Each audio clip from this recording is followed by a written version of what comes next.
How was solar power made? Well, it wasn't made, it was invented, and it happened like many inventions did, by accident. See, way back in 1839, French physicist Edmond Becquerel was playing around with some materials that were emitting light when he put them near a flame. Now, this isn't exactly what we think of when we think of solar power, but it got the ball rolling. You see, the materials he was using were what's called a photovoltaic cell, or PV cell for short. And they're what's inside every solar panel, kicking our addiction to fossil fuels these days. PV cells are typically made from silicon, which is a semiconductor. And semiconductors have a pretty unique property.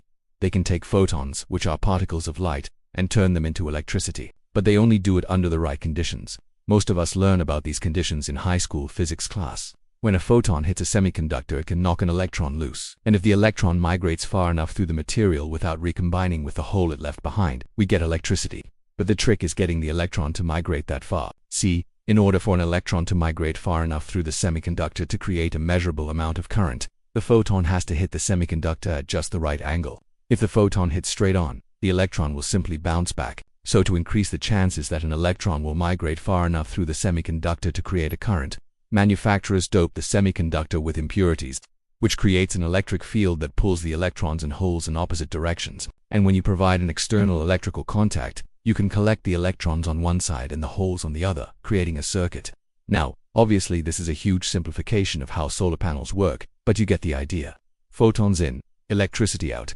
The big question is, how do we collect all those photons? Well, the answer is with solar cells.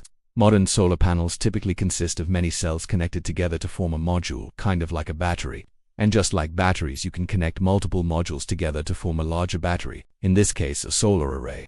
Larger arrays are typically mounted on a structure called a solar tracker, which keeps the panels pointed towards the sun for maximum efficiency. Now, solar power isn't going to replace fossil fuels anytime soon, but it's a start.